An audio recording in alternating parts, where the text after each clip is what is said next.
మిత్రులందరికీ జై భీమ్. నేను మీ తిరే రవిదేవ. మిత్రులారు, రేపు మనం రిపబ్లిక్ డే జరుపుకుంటున్నాం. ఈ సందర్భంగా నేను మన కేంద్ర రాష్ట్ర ప్రభుత్వాలను మన మాల ఐక్య వేదిక తరపున ఒక డిమాండ్ చేస్తున్నాను. అదేంటంటే, రేపు రిపబ్లిక్ డే సందర్భంగా జరిగే అన్ని కార్యక్రమాలలో కూడా మన భారత రాజ్యాంగ నిర్మాత బాబాసాహెబ్ డాక్టర్ బిఆర్ అంబేద్కర్ యొక్క చిత్రపటాన్ని ఉంచాలి, ఆయనకు నివాళులు అర్పించాలి అని చెప్పేసి నేను డిమాండ్ చేస్తాను. ఎందుకోసమంటే, రిపబ్లిక్ డే అంటే భారత రాజ్యాంగం అమలులోకి వచ్చింది. మన దేశం సర్వసత్తాక దేశంగా, గణతంత్రక దేశంగా మారింది అన్న ఉద్దేశంతో మనం జరుపుకునే ఒక జాతీయ పండుగ. మరి రాజ్యాంగం అమలులోకి వచ్చిన రోజునే మనం నిర్వహించుకుంటూ మరి ఆ రాజ్యాంగ నిర్మాతని మనం గౌరవించుకోవడం ఎంతవరకు న్యాయం? చిన్నపిల్లల కోసం, బాలల కోసం ఎటువంటి కృషి చేయని నెహ్రూ జయంతిని బాలల దినోత్సవం అని చెప్పేసి ఆయన చిత్రపటాలు పెట్టేసి ఆయన నివాళులు అర్పించి చాలా గొప్పగా చేస్తున్నారు కదా. అసలు మహిళలకి చదివే వద్దు, మహిళలకు చదువుకుని ఏం చేస్తారు అని చెప్పిన సర్వేపల్లి రాధాకృష్ణ జయంతిని ఉపాధ్యాయ దినోత్సవంగా చేసి మరి ఆయన చిత్రపటానికి నివాళులు అర్పించి చాలా ఘనంగా నిర్వహిస్తున్నారు కదా.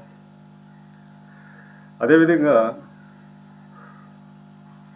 గురువుగా ఒక క్రీడాకారుడికి ఎటువంటి విద్యను నేర్పకపోయినప్పటికీ కూడా తనను చూసి విద్య నేర్చుకున్నాను అని చెప్పిన ఏకలవ్యుడు బొటనవేలుని గురుదక్షిణగా అడిగిన ద్రోణాచార్యుడి పేరు మీద ద్రోణాచార్య అవార్డు ఇస్తున్నారు కదా. బరిలోకి దిగిన తర్వాత రేపు అతని నుంచి నేను గెలవలేను, ఏకలవ్యుడు గనక బరిలో నిలబడితే, రణరంగంలో నిలబడితే అతని ముందు నిలబడి నేను గెలవలేను అని ఆలోచించిన అర్జునుడి పేరు మీద మరి ఉత్తమ క్రీడాకారుడుగా అర్జున అవార్డు ఇస్తున్నారు. వీళ్ళెవరు ఆయా రంగాలలో, వాళ్ళున్న రంగాలలో వీళ్ళు ఎటువంటి కృషి చేయలేదు, వాళ్ళు పోరాటాలు చేయలేదు. అయినా కూడా వాళ్ళు గుర్తింపునిచ్చి వాళ్ళకి నివాళులు అర్పిస్తున్నారు, వాళ్ళ పేరు మీద అవార్డులు ఇస్తున్నారు. అవును కదా. మరి అంతేకాదు, మన జాతీయ 3 పండుగలు ఉన్నాయి. మనకి జాతీయ పండుగలు మన దేశానికి 3 జాతీయ అధికారిక సెలవులు. 1 ఆగస్టు 15, 2 జనవరి 26, 3 అక్టోబర్ 2 గాంధీ జయంతి. ఆగస్టు 15వ తారీఖున స్వతంత్ర పోరాట యోధులందరినీ కూడా మీరు పెట్టి నివాళులు అర్పిస్తున్నారు, వాళ్ళు స్వతంత్ర పోరాట యోధులు అని చెప్పి. అలాగే గాంధీ, నెహ్రూ చిత్రపటాలు కూడా పెడుతున్నారు, వాళ్ళు స్వాతంత్రం కోసం పోరాటం చేశారని చెప్పి. అదేవిధంగా గాంధీ జయంతిని కూడా అతని పుట్టినరోజు కాబట్టి ఆయన పుట్టినరోజు కూడా చేస్తున్నారు. మరి స్వతంత్ర పోరాటం రోజున స్వతంత్ర పోరాట యోధులందరికీ నివాళులు అర్పించిన వీళ్ళు, ఈ ప్రభుత్వాలు మరి రిపబ్లిక్ డే రోజున, రాజ్యాంగ అమలులోకి వచ్చిన రోజున మరి రాజ్యాంగ నిర్మాతానికి ఎందుకు నివాళులు అర్పించలేకపోవడం లేరు? ఇందులో కూడా వివక్షణ. ఇంకా కూడా మీరు అతను రాజ్యాంగ నిర్మాతను కూడా చూడలేకపోతున్నారు, ఇంకా అతను ఒక కులం తక్కువగాడని చూస్తున్నారా మీరు? బాబాసాహెబ్ అంబేద్కర్ రాసిన రాజ్యాంగాన్ని పట్టుకుని మీరు చట్టసభల్లో అడుగు పెడుతున్నారు, ఆయన రాసిన రాజ్యాంగాన్ని బట్టి మీరు పరిపాలన చేస్తున్నారు, ఆయన రాసిన రాజ్యాంగాన్ని బట్టి మీరు అంత ఉన్నతమైన స్థానంలోకి వెళ్తున్నారు. కానీ బాబాసాహెబ్ అంబేద్కర్కి మాత్రం మీరు నివాళులు అర్పించలేకపోతున్నారు.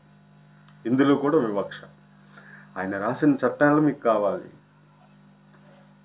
కానీ ఆయన మీకు అవసరంలా. ఎటువంటి త్యాగాలు చేయకపోయినప్పుడు కూడా కొద్దిమందిని మీరు ముందుకు తీసుకుని వచ్చి వారిని దేశం మీద రుద్దుతూ వాళ్ళ నాయకులుగా మీరు చేస్తున్నారు. ఈ దేశం కోసం నిరంతరం పోరాటం చేసిన బాబాసాహెబ్ అంబేద్కర్ని మాత్రం మీరు ఇంకా వివక్ష చూపిస్తున్నారు, నాకు అర్థమవుతుంది. అసలు రిపబ్లిక్ డేకి గాంధీకి సంబంధం ఏంటి? అసలు రిపబ్లిక్ డేకి నెహ్రూకి సంబంధం ఏంటి? అసలు రిపబ్లిక్ డేకి బాలగంగాధర్ తిలక్ సంబంధం ఏంటి? అసలు రిపబ్లిక్ డేకి సర్దార్ వల్లభాయ్ పటేల్కి సంబంధం ఏంటి? వీళ్ళు ఏమన్నా రాజ్యాంగం రాశారా? రాజ్యాంగ రచనలో పాల్గొన్నారా? మరి వీళ్ళందరి విగ్రహాలు, వీరందరి చిత్రపటాలు ఎందుకు అక్కడ? మీరు స్వతంత్ర పోరాటం చేశారా అని చెప్పేసి, వీళ్ళు స్వతంత్ర పోరాట యోధులు అని చెప్పేసి మీరు వాళ్ళ ఫోటోలు పెడుతున్నారు, అక్కడ అంబేద్కర్ ఫోటో మీరు పెట్టరు.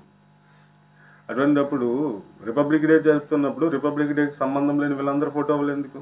ఎవరైతే రిపబ్లిక్ డే జరుపుకోవడానికి కారణమయ్యారో, రాజ్యాంగం రచనలో ఎవరైతే ప్రధాన భూమిక పోషించారో, మరి ఆయన యొక్క చిత్రపటం అక్కడ పెట్టాల్సిన అవసరం ఉంది కదా.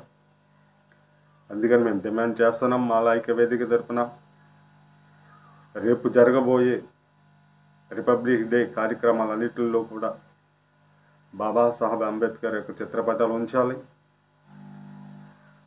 ఆయనకు ఘన నివాళులు అర్పించాలి. ఆ విధంగా ప్రభుత్వాలు అత్యవసర సర్క్యులర్ని కూడా విడుదల చేయాలని చెప్పేసి మేము డిమాండ్ చేస్తున్నాం.